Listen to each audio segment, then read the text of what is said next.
Bonjour à tous, bienvenue dans ce 22e épisode de la série Mon portefeuille PEA, série dans laquelle je présente tous les mois l'évolution de mon portefeuille PEA. Alors dans cet épisode, comme d'habitude, on va faire le point sur l'évolution du portefeuille. On voit que celui-ci se rapproche d'un premier milestone de 25 000 euros, donc il évolue plutôt favorablement au fil du temps. Et puis surtout, on va s'arrêter sur le cas Eutelsat, puisque Eutelsat, je l'ai mis entre en orbite, alors entre guillemets. Pourquoi? Parce que un investisseur, donc Patrick Drahi, a fait une offre d'achat sur l'entreprise à un cours de 12,10 euros par action. Alors bien entendu, l'offre a été rejetée par Eutelsat qui estime que cette offre est beaucoup trop faible. Et donc on va regarder ça ensemble, en détail, dans cette vidéo. Alors, comme d'habitude, point important, les informations présentées dans cette vidéo ne constituent aucunement des conseils en investissement. Celles-ci ont un but purement éducatif. Par ailleurs, le portefeuille présenté dans cette vidéo n'a pas vocation à être répliqué, celui-ci correspondant à des facteurs, à savoir un profil d'investisseur, un horizon d'investissement et une approche spécifique à l'auteur de cette vidéo. Enfin, tout investissement boursier implique des risques, dont le risque de perte partielle ou totale de l'investissement de départ. Il est donc primordial que vous fassiez votre propre analyse avant d'investir en bourse. Ce petit rappel d'usage étant fait, nous pouvons passer à la présentation du portefeuille. Alors juste avant de passer à la présentation du portefeuille, j'aimerais revenir sur un commentaire qui a été laissé sous l'une de mes vidéos, donc un commentaire de Carbar, qui est l'un de mes fidèles abonnés et que je salue.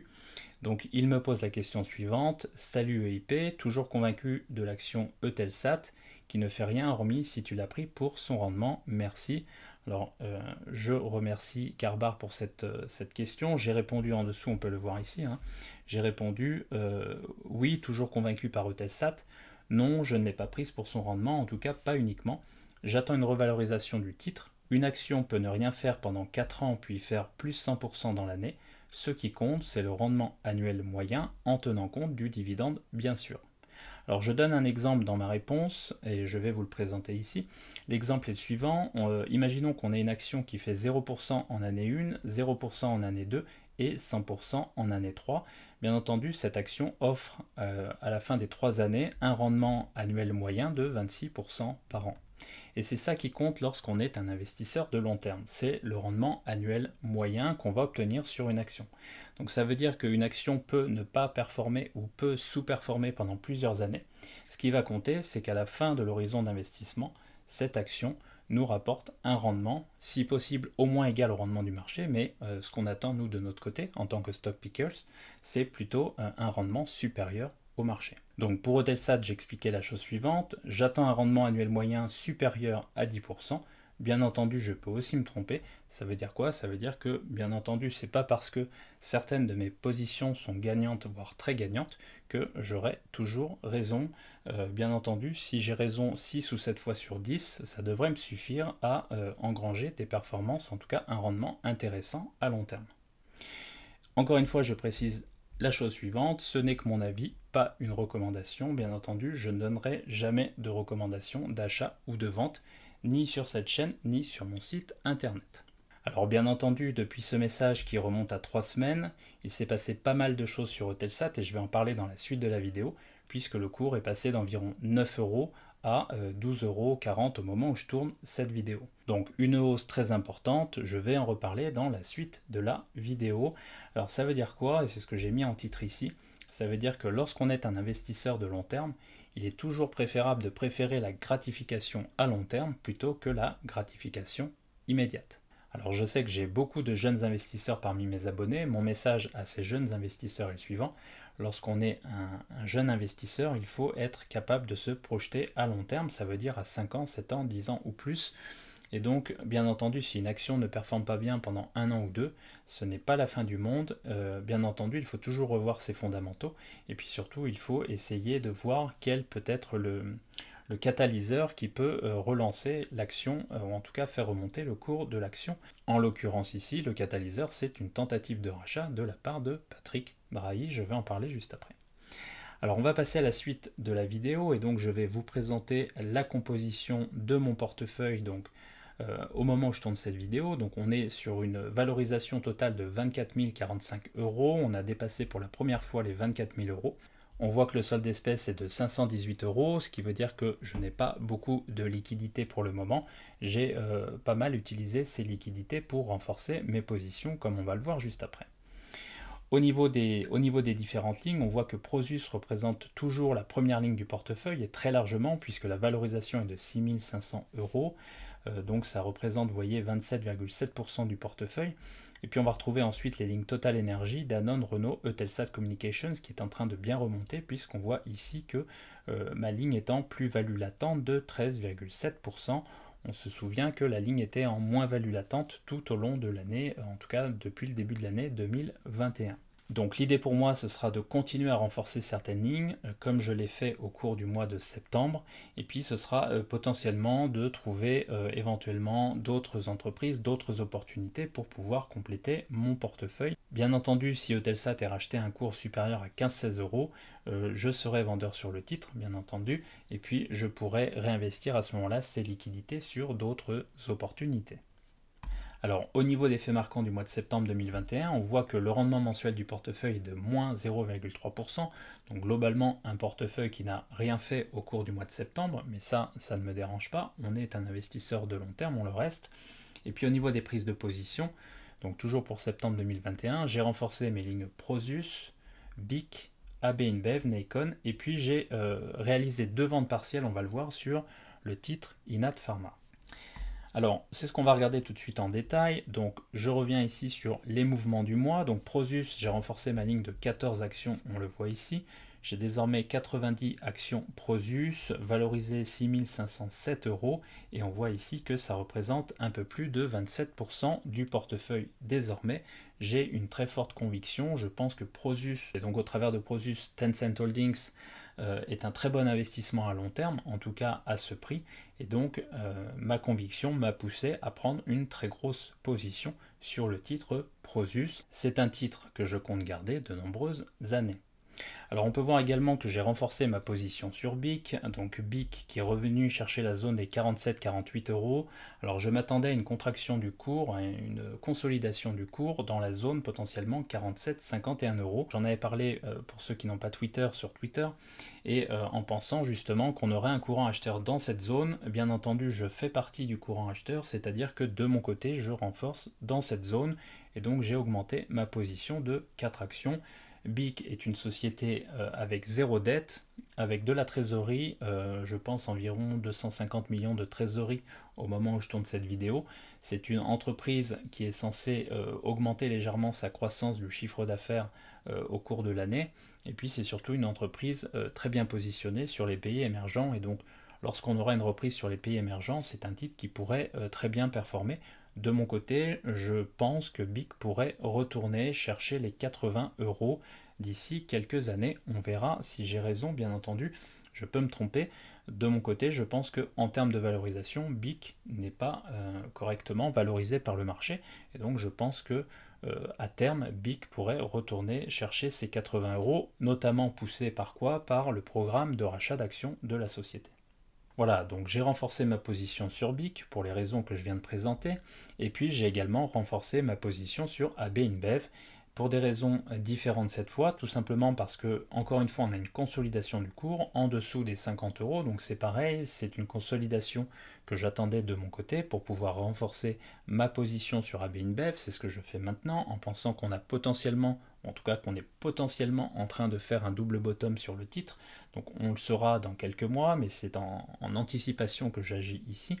Et puis, ce que je pense sur AB InBev, c'est que l'entreprise va être en mesure de rembourser une grosse partie de sa dette au cours des 3-4 prochaines années. Ce qui veut dire que l'entreprise va réduire son levier, et puis une fois qu'elle aura réduit son levier, donc elle sera moins risquée d'un côté, et surtout elle sera en mesure d'obtenir un free cash flow, donc de générer un free cash flow extrêmement positif de l'ordre de 10 à 15 milliards d'euros par an, ce qui veut dire à mon avis que l'entreprise pourra à nouveau redistribuer un dividende important, ce qui devrait entraîner une réappréciation du cours de bourse d'AB InBev. C'est mon hypothèse de travail et donc pour le moment je continue de construire ma ligne sur AB InBev en essayant de ne pas acheter au-dessus des 50 euros. Bien entendu, mon but ici, en n'achetant pas au-dessus des 50 euros, c'est de garder une marge de sécurité relativement importante si jamais je me trompe au niveau de mes hypothèses. J'ai également procédé au renforcement de l'action Nikon puisque j'ai augmenté ma position de 60 titres. On voit que j'ai désormais 240 actions Nikon à un PRU de 5,22 €. Et donc l'idée sur Nikon, c'est de jouer une reprise au niveau du secteur des jeux vidéo. Pourquoi? Parce qu'on a une consolidation sur tout le secteur depuis quelques mois, notamment tirée par le bas par les décisions prises en Chine, notamment impactant des sociétés comme NetEase ou des sociétés comme Tencent Holdings par exemple. Et donc je pense qu'une fois cette consolidation passée, on aura une reprise des valeurs du jeu vidéo et je pense que Nikon est une valeur bien positionnée au niveau des jeux vidéo, en Europe en tout cas. Et donc j'ai envie d'avoir cette valeur en portefeuille et donc je renforce la ligne. On voit ici que j'ai désormais 1128 € positionnés sur Nikon, ce qui représente ici 4,8% du portefeuille. Voilà, donc encore une fois, c'est une conviction. Je joue une reprise potentielle du secteur vidéo, et puis on verra bien entendu ce que ça donne dans les années qui viennent. On verra si là encore c'était une bonne prise de position ou non. Alors je passe à Inat Pharma ici, on voit que j'ai vendu 143 actions au cours du mois de septembre, donc j'ai procédé à deux ventes partielles, une première vente partielle à 4,77 € et une deuxième vente partielle à 6,44 €. Et on voit que j'ai empoché des plus-values de 11,10% dans le premier cas et de 49,87% dans le second cas. Bien entendu, comme d'habitude sur ce genre de titre, donc très spéculatif, j'ai gardé un reliquat. On voit que j'ai encore 50 titres en portefeuille, et donc c'est des titres que je vais garder probablement très longtemps. Et bien entendu, si l'action rechute, et si je vois que les niveaux de trésorerie sont très corrects par rapport à la valorisation de l'entreprise, alors bien entendu, je pourrais éventuellement reprendre une position sur le titre. Ou en tout cas, augmenter ma position sur Inat Pharma. Donc voilà en gros pour les mouvements du mois sur le portefeuille. Ce qu'on va faire maintenant, c'est qu'on va faire le point sur Eutelsat. Donc il y a pas mal de choses à dire sur Eutelsat. On sait que Patrick Drahi, donc PDG d'Altis, a fait une offre sur l'entreprise, en tout cas une offre d'achat de l'entreprise, de l'ensemble du capital en proposant 12,10 € par action, dividende inclus. Ça c'est l'information importante. Bien entendu, l'offre a été rejetée par Eutelsat à l'unanimité, le prix étant jugé bien trop faible. De mon côté, je pense également que le prix proposé est bien trop faible. Maintenant, on ne peut pas reprocher à Patrick Drahi d'essayer de faire une bonne affaire sur l'entreprise. Bien entendu, c'est le rôle d'un investisseur d'essayer d'acheter au prix le plus bas possible. Alors un point important ici, c'est que Eutelsat a depuis augmenté sa participation dans OneWeb, augmentant davantage le relais de croissance potentiel dans l'entreprise, et donc je vais en parler juste après. Et puis le troisième point, c'est que le cours de Eutelsat oscille désormais autour de 12,40 €, 12,50 € au moment où je tourne cette vidéo. Ça veut dire qu'on est au-delà du prix proposé par Patrick Drahi, donc de 12,10 €, ce qui veut dire également que le marché anticipe une seconde proposition à venir de Patrick Drahi sur Eutelsat. Alors ce que j'ai fait ici, c'est que je vous ai mis plusieurs articles, ou en tout cas plusieurs extraits. Ce premier article est issu de Reuters. Et donc ici, on nous dit que Patrick Drahi est en train de tirer le marché des satellites, en tout cas le marché des fusions-acquisitions des satellites vers le haut, donc en orbite. Tout simplement, on nous dit qu'il a fait une offre de 2,8 milliards d'euros sur Eutelsat pour acheter le capital d'Eutelsat. 2,8 milliards d'euros, ça correspond bien à 12,10 € par action, dividende inclus, ça c'est important de le préciser. Et puis on nous dit dans l'article que la perspective d'une fusion potentielle avec SES, c'est ce qui est ici, pourrait éventuellement effectivement valoir en tout cas, ou expliquer plutôt, la décision de Patrick Drahi de s'intéresser à Eutelsat. En gros, ce qu'on nous dit dans l'article, c'est que Patrick Drahi aimerait racheter d'un côté Eutelsat et puis organiser une fusion avec SES par la suite. Donc ce sont des rumeurs qu'on a entendues depuis plusieurs années. Maintenant, il faut voir si Patrick Drahi a effectivement envie de mettre ces rumeurs à exécution, en tout cas ce plan à exécution dans les trimestres qui viennent. Alors je vous ai mis ensuite un communiqué de presse d'Eutelsat qui date du 6 octobre, donc très récent, sur lequel on peut lire que Eutelsat accroît sa participation dans OneWeb. Alors à mon avis, ce qu'essaye de faire Eutelsat, et c'est ce qu'on voit ici, Eutelsat Communications a exercé une option d'achat pour un montant total de 165 millions de dollars. Donc pour porter sa participation à 23%, en réalité à 22,9%, plaçant Eutelsat au deuxième rang des actionnaires de OneWeb. Je pense que ce qu'essaye de faire Eutelsat ici, c'est essayer d'augmenter la valorisation de Telsat pour effectivement inciter Patrick Drahi à augmenter largement son offre sur Eutelsat. Pourquoi? Parce que OneWeb représente le relais de croissance principal de Telsat dans les années à venir. Donc d'un côté, on a Patrick Drahi qui essaye d'acquérir Eutelsat à un prix relativement dérisoire, et puis de l'autre, on a Eutelsat, ou en tout cas la direction d'Eutelsat, qui essaye d'augmenter la valorisation d'Eutelsat en augmentant la croissance potentielle future. Et bien entendu, tout ça tire le marché vers le haut, puisque le marché anticipe une seconde offre de Patrick Drahi à un prix beaucoup plus intéressant pour les actionnaires existants d'Eutelsat. Alors, on lit également des choses intéressantes dans la suite du communiqué de presse, puisqu'on peut lire ceci, donc depuis la prise de participation initiale de Telsat, OneWeb a connu une bonne dynamique, tant sur le plan opérationnel, grâce à un taux de réussite des lancements de 100% aboutissant à la mise en orbite de près de la moitié de la flotte, que sur le plan commercial, avec la signature de plusieurs contrats de distribution en amont de sa mise en service partielle programmée pour fin 2021. Ça veut dire quoi? Ça veut dire tout simplement que OneWeb va être la première constellation opérationnelle devant Kuiper et Starlink, donc d'Elon Musk. Et donc je pense que cette croissance va se ressentir dans le chiffre d'affaires de Telsat dans les années qui viennent. Et donc pour moi, bien entendu, ça représente de la valeur. Je pense que la valeur n'est pas encore correctement valorisée par le marché. En tout cas, on a de la valeur cachée dans Eutelsat que le marché n'a pas encore vu, à mon avis. Je pense que Patrick Drahi, lui, a bien vu qu'il y avait de la valeur dans Eutelsat.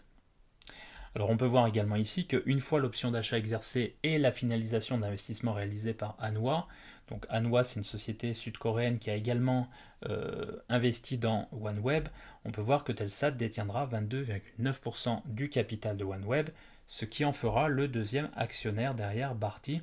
Et donc on voit que Eutelsat sera l'un des principaux actionnaires de OneWeb.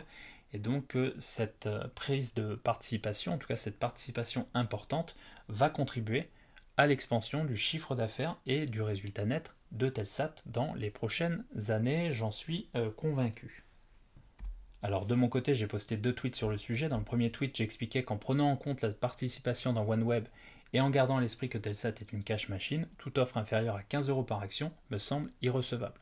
Alors comment j'arrive à ce 15 € par action? Tout simplement en prenant le cours de bourse moyen de Telsat au cours des 3 derniers mois, et puis en ajoutant une prime de rachat.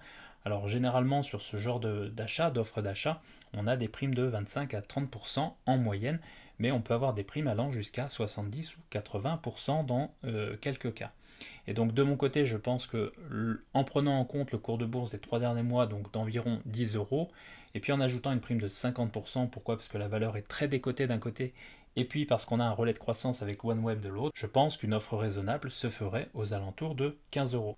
En tout cas, c'était ma vision en date du 30 septembre, mais depuis que Eutelsat a augmenté sa participation dans OneWeb, c'est-à-dire augmenté sa croissance potentielle dans les années qui viennent, je pense que toute offre inférieure à 16 € par action me semble désormais irrecevable, ce qui veut dire que de mon côté, j'attendrai plutôt une offre aux alentours de 16 € par action. Alors ça ne veut pas dire que c'est l'offre que va faire Patrick Drahi, bien entendu. Lui, son but, c'est d'avoir Eutelsat au prix le plus faible possible. C'est un investisseur, il va essayer d'acheter Eutelsat avec une marge de sécurité importante, et donc son objectif, c'est d'avoir Eutelsat au prix le plus faible possible pour pouvoir faire des plus-values ultérieurement. De mon côté, je pense qu'une offre raisonnable pour toutes les parties prenantes pourrait avoir lieu aux alentours des 16 € par action désormais. Voilà, donc ça c'était le point sur Eutelsat. Donc de mon côté, je conserve mes actions Eutelsat, j'attends une deuxième offre potentielle de Patrick Drahi. Bien entendu, ce qui peut se passer, c'est que Patrick Drahi peut ne pas faire de deuxième offre, et puis dans ce cas-là, le cours de bourse peut retomber un petit peu. De mon côté, je reste convaincu qu'il y a de la valeur dans cette entreprise qui offre un rendement aux alentours de 10% par an et qui a un relais de croissance très important dans les années qui viennent grâce à sa participation dans OneWeb. Voilà, alors comme d'habitude pour ceux qui souhaitent parcourir les détails de mes portefeuilles PEA et CTO, donc qui sont mis à jour 48 heures après chaque ouverture ou clôture de position, vous pouvez aller sur le site internet épargne investissement et patrimoine.fr, rentrez votre adresse email, vous aurez alors une demande d'email de confirmation et puis vous pourrez ensuite accéder à mes portefeuilles. Bien entendu, comme d'habitude, vous trouverez un lien sous la vidéo. Alors, on regarde rapidement la Google Sheet, donc mon portefeuille PEA. Ce qu'on peut voir très rapidement, c'est que la plus-value est de 19,66%, donc plus-value totale, et on voit que ça fait un rendement annualisé de 6,54%. Lorsqu'on compare simplement les apports par rapport à la valeur de marché du portefeuille aujourd'hui, maintenant je vous rappelle que lorsqu'on utilise une approche de tri, donc de taux de rendement interne, on arrive plutôt sur un rendement de l'ordre de 13% par an. Au niveau de mes clôtures de position, donc rien de nouveau, on voit ici la prise de profit partielle sur Inat Pharma avec une plus-value de 11,10% et puis la seconde prise de profit partielle sur Inat Pharma avec une plus-value de 49,87%. J'en ai parlé tout à l'heure. Alors on continue ici avec le versement des dividendes, donc on est au mois d'octobre, début octobre, je viens de toucher un dividende de total 39,60 €. On voit que les prochains dividendes auront lieu, ou en tout cas tomberont au mois de novembre, puisque je vais toucher un dividende de Telsat Communications justement, donc de 124,46 €, et puis un dividende d'AB InBev de 1,75 €. Alors on continue avec l'allocation du portefeuille, on peut voir que j'ai des liquidités très limitées puisqu'il n'y a plus que 2,2% de liquidités.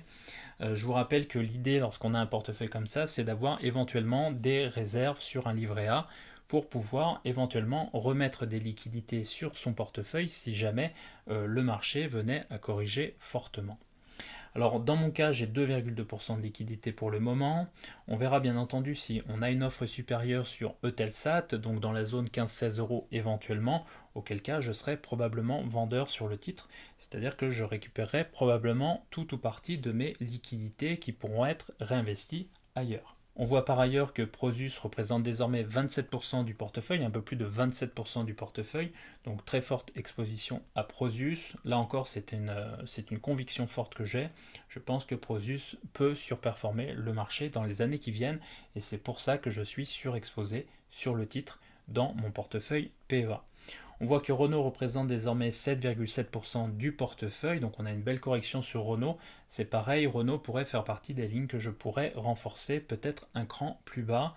On voit que Total représente désormais 10,7% du portefeuille, que Danone représente 8,2% du portefeuille. Maison du Monde, là aussi on a une belle correction sur le titre, représente désormais 6,9% du portefeuille. BIC représente 5,8% du portefeuille, Eutelsat 7,2%, Ontex 5,7%, AB InBev représente désormais 5,4% du portefeuille, Kinepolis 4% qui performe extrêmement bien avec une plus-value latente de 150%, et puis on voit qu'Inat Pharma ne représente plus que 1,1% du portefeuille. SMCP qui performe extrêmement bien en ce moment représente désormais 3,5% du portefeuille, et Nikon, position que j'ai augmentée au cours du mois de septembre, représente désormais 4,7% du portefeuille. Allez, comme d'habitude, on termine avec l'allocation à la Peter Lynch. Donc on voit que tous les critères ici correspondent aux critères de Peter Lynch, c'est-à-dire que mes fast growers représentent désormais 32,4% du portefeuille. Donc on est bien ici dans une allocation comprise entre 30 et 40% de fast growers. On voit ici que les stalwarts représentent 13,9% du portefeuille, donc ici en ligne avec Peter Lynch qui proposait une allocation de 10 à 20% dans les stalwarts. Et puis on voit que les valeurs cycliques représentent 18% du portefeuille, là aussi en ligne avec l'allocation proposée par Peter Lynch, entre 10 et 20% du portefeuille. Et puis on voit que le reste est réparti entre les turnarounds, 17,2% du portefeuille, les asset plays, 5,2% du portefeuille, et les slow growers, 13,3% du portefeuille. Alors comme d'habitude, je vais terminer avec deux questions. Donc la première question est la suivante. Êtes-vous patient lorsque l'une de vos actions ne fait rien? Donc là, je vous renvoie au message de Carbar au début de la vidéo, que je salue. Et puis la deuxième question, du coup, c'est combien de temps pouvez-vous garder en portefeuille une telle action? Bien entendu, vous pouvez répondre à ces deux questions en commentaire, c'est toujours intéressant pour la communauté. Et puis ça me permet aussi de savoir comment vous fonctionnez, et puis éventuellement de voir comment font les uns et les autres, et comment réagissent les uns et les autres. Voilà, c'est tout pour cette vidéo. Si vous avez aimé celle-ci, bien entendu, n'hésitez pas à mettre un pouce bleu. Si vous n'êtes pas abonné à la chaîne, bien entendu, vous pouvez toujours vous abonner à la chaîne, vous êtes les bienvenus. Et puis, dans tous les cas, je vous dis à très bientôt pour de nouvelles vidéos. Allez, merci.